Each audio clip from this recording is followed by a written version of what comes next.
So is it part of Justin's contract to talk about his penis? Like, who told you we want to keep hearing about it? My man. Oh, Lord, we made it almost a whole episode without talking about this. I was like, no, my balls, stop. Like, I've actually had enough. I don't want to hear about it anymore. Okay. Anyways, what's up, y'all? Welcome back to my channel. My name is Queenie, for those who don't know me, reviewing Married at First Sight, Season 15, Episode 5. Before I get into it, please make sure to like this video, subscribe and hit the bell, and leave a comment down below. We're going to start with Morgan and Ben. There isn't too much to talk about with them, but we are still on their wedding day at the beginning of this episode, and the mother is talking to Morgan, and she's basically saying since Ben is the eldest son of the family, he's expected to have grandchildren. Problem is, Morgan, she's indifferent, but she's leaning more on the side of not having kids. How many you like to have? Oh gosh, she is kind of leaning more on the I don't want kids. I definitely love children, so that's something that I would want to have. Personally, I used to think that when somebody says, you know, maybe I want kids, maybe I don't want kids, that's a no, right? But I've seen people like Jeannie Mai, you know, who was adamant about not having kids, but then later when she did have her child, she did share that it was a fear that the relationship that she was in was not as secure and safe as she wanted it to be. Therefore, bringing a child just didn't make sense. So I understand how, you know, people might have that feeling, but maybe haven't been in circumstances, life-wise, partner-wise, whatever, that allowed for them to even entertain the thought of children. Now, my issue is when people want to go into a relationship with somebody who is indifferent or maybe says they don't want kids and is like, I'm going to change their mind. Not necessarily. And unfortunately for you, the person who feels like you're going to change their mind, you are going to be upset when they ultimately don't change their mind. So I feel like for the experts, like, this wasn't a complete blunder because she's not saying hell no, never, but you could have found two indifferent people. Because now Ben is expecting something that might not come to fruition. So not much else happened with them pre-honeymoon, except for the fact that she didn't allow him to carry her across the threshold. Not a big deal, but I was like, okay, I don't conform to these, you know, traditions thing, like for men and women traditionally. It's starting. And then she says that she falls asleep with the AC on. That kind of rang some bells for Ben because, you know, he's a frugal friend. What else happened?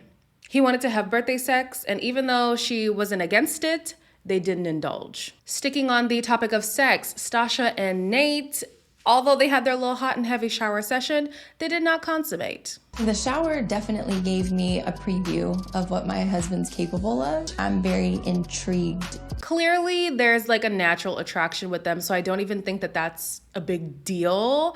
Even if they didn't have sex throughout this process, it's not like they would be lacking in the attraction department, right? So, of course, that interest, that yearning for each other, it's there. They just haven't gotten to that level yet. Later on, they go on a quad date or like ATVing, and Stasha is like, I'm going to test to see if he's going to leave me behind. Have we not learned that these tests set you up for failure?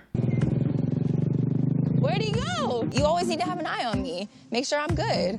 We're about to get eaten up by pythons, anacondas, bears. Why couldn't you just express to him prior to, I mean, it didn't turn into an argument, so it's fine. But why couldn't you express to him before, hey, you know, we're both experiencing this new thing. It's fun and it's exciting, but can we make sure that we're always in a line of sight of each other and we're always communicating like as the trip is going on? Because God forbid this turns into an argument, she's holding him against a standard that he didn't even know was set, you know? So yeah, the test, sure, he didn't pass. He didn't really fail either, but stop setting up tests. Stasha tells Nate that her mom called to check in on them and also mentioned something about bankruptcy, which leads to the conversation about a post-nup. We filed bankruptcy on it. My credit got messed up. And if you want to do that, that's fair. It still hurts because I feel like she doesn't trust me. I used to be so against prenups and postnups because I used to feel the way Nate feels, you know? How do you not trust me? This is a marriage. Why do you think that I'd be after your money? But when you think about it, It's just a safeguard in the worst case scenario. The reality is, if y'all never get divorced, the prenup or postnup doesn't mean anything, right? Same way that when you pay for insurance, if you don't get in a car accident, great. But if you do, you're protected. So I'm like, it's not a trust thing, it's a protection thing. And considering your history, no offense, even without hearing about the bankruptcy, the fraudulent purse business would have been enough for me to say, sign those papers.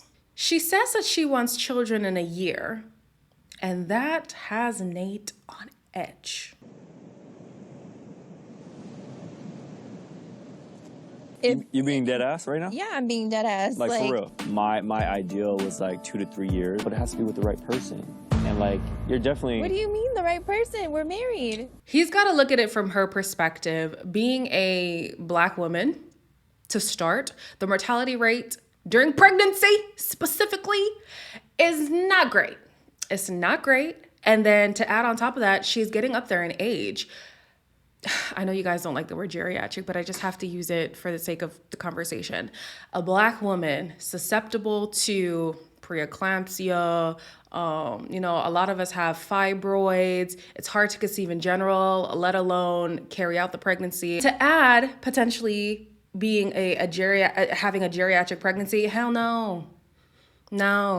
Get that baby out in a year.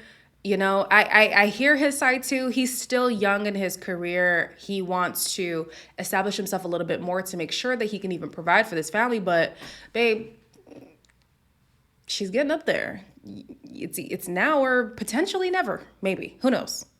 Medicine has really advanced, so I get why people don't want to like talk about like age as much anymore, but it's still a factor. Moving on to Lindy and Miguel, they talk about her history being raised in the SDA church. I was only in Seventh-day Adventist schools my entire life. The joke is ring before spring, find your man and right before graduation. So from 23 up until 29, yeah, you haven't been in love with another guy? Mm-mm. Her sheltered lifestyle has definitely hindered her in the dating sphere. Girl, don't I know it? Because I too was raised SDA. If you ask my parents, I'm still SDA. But she did say that she was engaged in the past. And so she has had a deep love, but hasn't had anything like that since. So it's been about 7 years. Whereas Miguel, he gets into these short-term relationships, feels like things are wrong and leaves. So he has yet to be in love with somebody. And he feels like love is, what was it?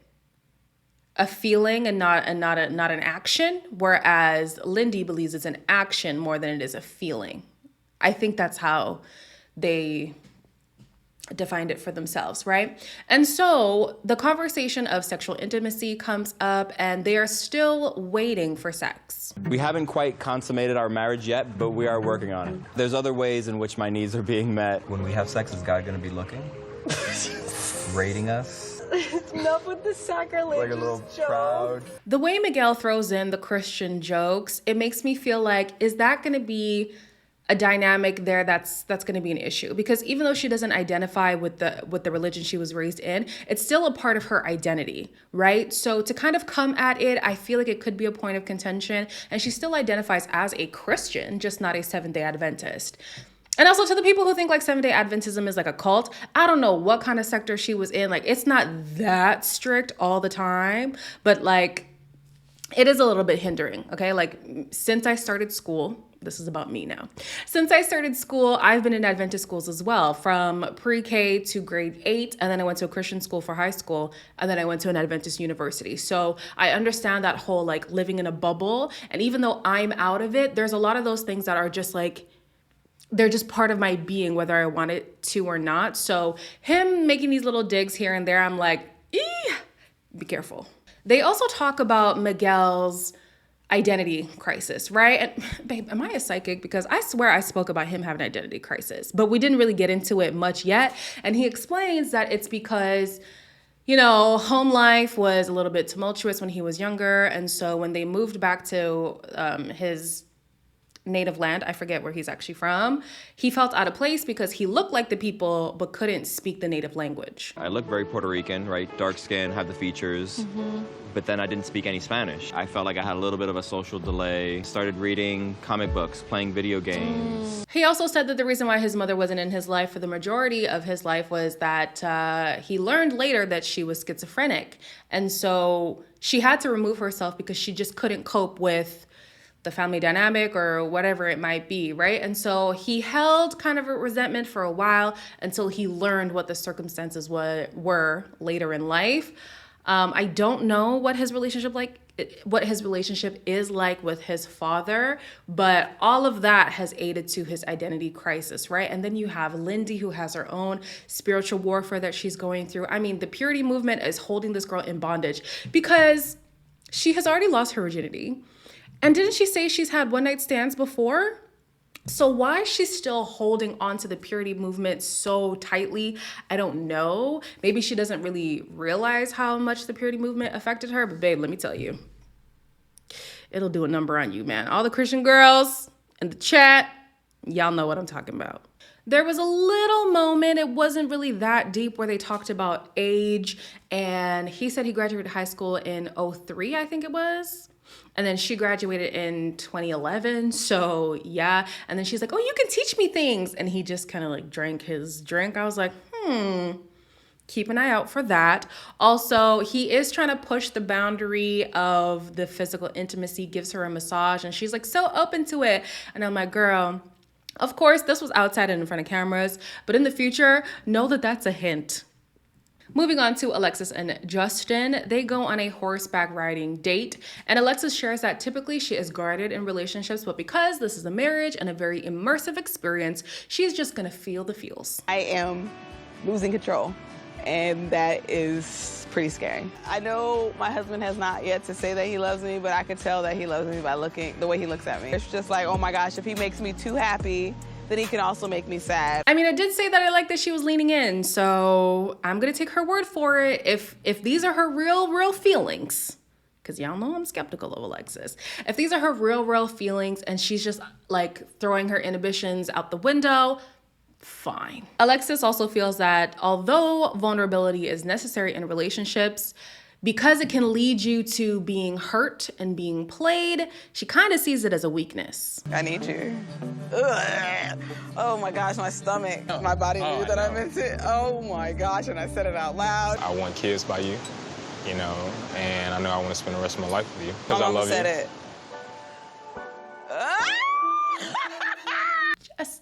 Justin.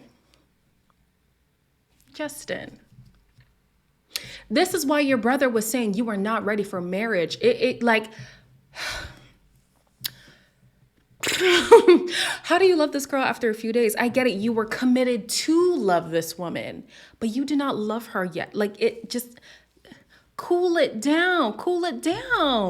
This is what your brother was talking about. And even his brother calling him out made him emotional. I'm like, oh my goodness, I see why this guy gets in situations where he ends up being the doormat. And I fear something similar might happen in this situation. Alexis isn't showing signs of that. We'll get to that. She's not really showing like big red flags that she's gonna walk all over him, but Justin, just be a little bit careful, okay? So she's obviously not gonna reciprocate the I love you, but then he gets emotional when he's talking about, you know, falling for her and the excitement of marriage and all of that stuff. This is too much for you? You okay? No, look at me. It's almost like when we was at the altar, it was like everything was just before our eyes, you know what I'm saying? This man said he feels like she loves him, so even if she never says it, he can sense it.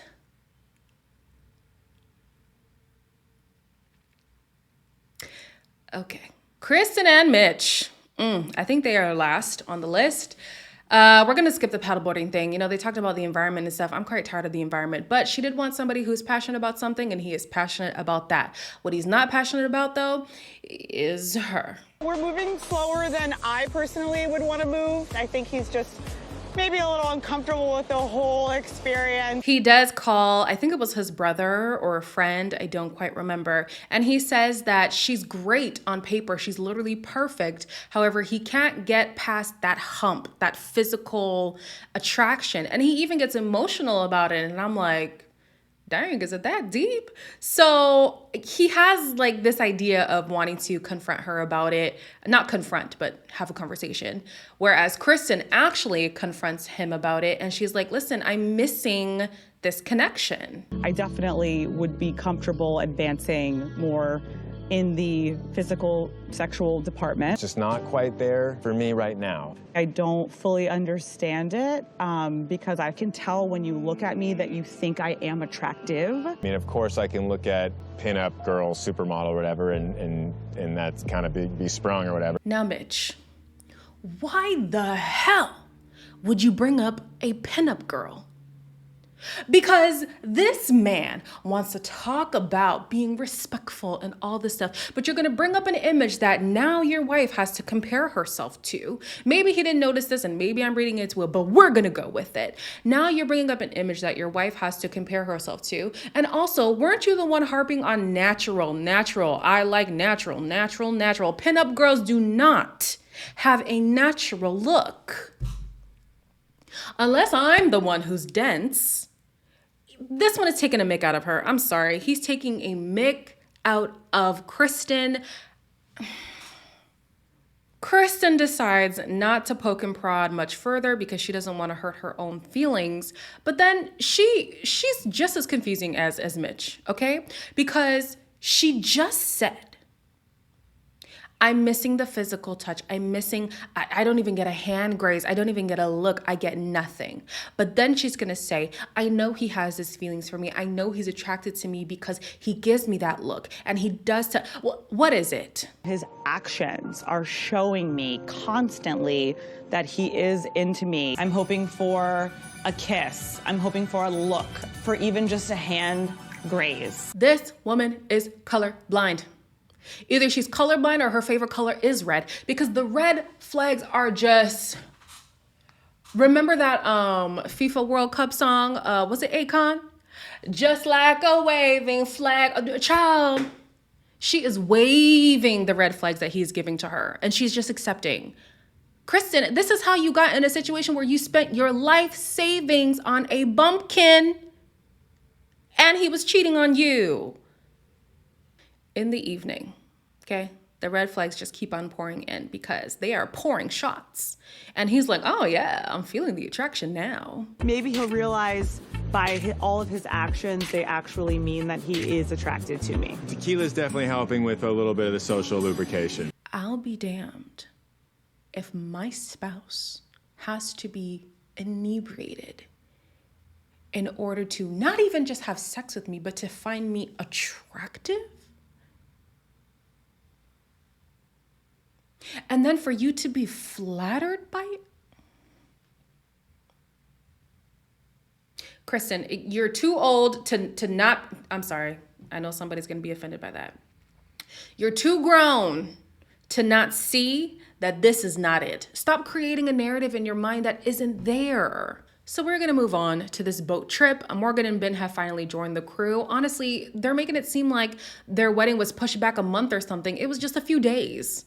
So I don't know what that whole drama was in the beginning of the episode. They really could have just played the weddings at the same time. But anyways, they are introduced to the group by way of a conversation of Justin's junk. Yeah, he's celibate. So we're celibate now. So like, finally, he's not celibate anymore. talking with a limp. This is the woman that you love. The woman that constantly puts your business on Front Street. She airs out your laundry. I don't know if y'all have had a conversation to just say, oh, baby, you could tell anybody you want to. And she took that and ran with it. But I highly doubt that conversation has been had. So why does she feel so comfortable putting your business on Front Street? And then you want to go and say you love her. Stasha shares that she's already accepting, what's her husband's name? Nate's last name, basically because she was disconnected with her father and didn't relate with her last name to begin with. I have no connection to my last name. I don't know who my father is. Like, even if this doesn't work, like, I'm probably not going to even change my name back. I mean, I know my father, Like I didn't have that connection, you know? So it's almost like I didn't really know him. Yeah. She gets emotional talking about this whole name change situation because the lack of relationship she had with her father did lead to her identity crisis. Damn, who's not going through an identity crisis on this show? Everybody's got daddy or mommy issues. Everybody has been in these horrible relationships, and everybody has an identity crisis. Good God, what a season. Anyways, her dad, or the lack of her father being in her life, did aid to her identity crisis. But then also, I was just like, so you're going to accept the last name of a man who, if y'all end up divorcing, you're just going to keep the last name and just say, oh yeah, he's stuck with me forever. I get it. It's a whole process to go and pay for the name change, and all of the documents have to be redone. But can we hyphenate something in the middle? Just... I wouldn't keep that man's name if he was not a part of my life anymore, especially if we weren't in a relationship prior to the show. We met at first sight. I'll drop your name at first sight too. The groups also talk about their sexual desires. Damn near everybody is like, yeah, I really want it, but we're just gonna hold off. More so the men. The men are more eager than the women. The women are taking it easy. Why did Miguel say sex is so important that even if they're not like emotionally connected to have amazing sex, he'll accept mediocre sex until then?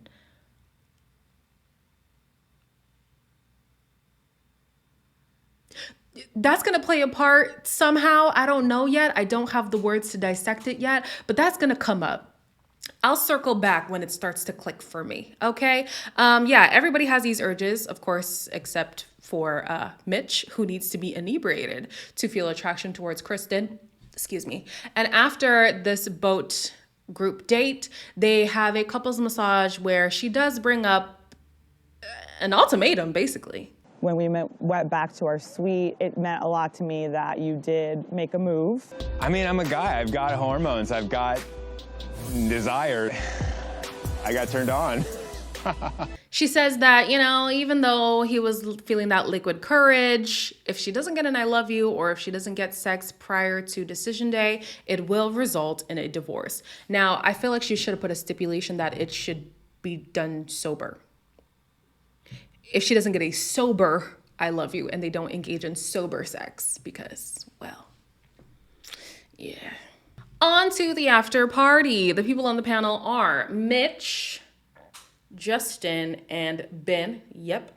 And Ben talks about the wedding night, and he said that they kept things PG. We're eyeballing the condoms. You do know that, right? Yeah, but they were too big. They were XL. There wasn't a variety? Like they didn't... No, it was all XL. Really? I can't lie to y'all. I rate the joke. It was funny. It was funny, okay? But he does say that his first impression of Morgan was that she was very energetic, very out there and bubbly.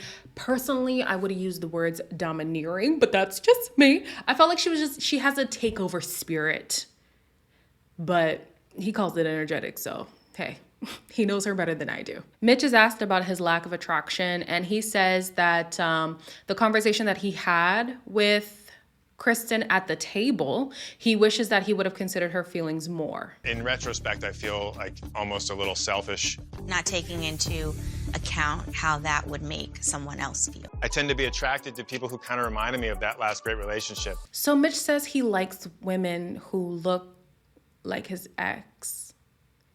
Like, he didn't give a type. He was asked, what's your type? And he's like, yeah, I go for women who resemble my ex. Something along those lines. And I'm just like, what? He also said that the attraction he had to her at the end of their little drunken night wasn't the tequila, but the fact that he expressed his feelings and she took it on the chin. Lies. It was the alcohol. Let's be honest. We have all, okay, not we have all, but those of us who do indulge in alcohol, we know we act different when liquor is involved. Just accept it, Mitch. It's fine. Ben is asked about his type as well and says Typically, he likes Blasians or Filipinos, but, you know, Morgan's fine. That's kind of more along the lines of the girls that Hilarious. Morgan is cool. He is attracted to Morgan, so I wonder what the cackling was about from the guys. Maybe that's some foreshadowing. We're yet to see. Last but not least, Justin talks about telling Alexis his feelings, and he says, you know, I've been with women who have looked for the macho kind of person, and I've just accepted the fact that I'm sensitive, and that's okay. I had made my mind up the day at the altar that I wanted to commit to this woman. And when you make your mind up that you're going to be committed, it's easy to love them. Absolutely, sensitivity is not a weakness. Not being able to keep your emotions in check potentially could be a weakness. So I can sense that Justin feels emotions immensely. Like, he has really big emotions, and an immense love and attraction for someone can also lead to an immense heartbreak and like being distraught. So I don't know. I feel like that's the future for him. I feel like he's really going to be broken by this relationship if it doesn't work out. And I'm leaning towards it's not going to work out. But anyways, that's all I got for you guys today. As always, please make sure to like, comment, share, and subscribe. And I'll see you guys in the next one.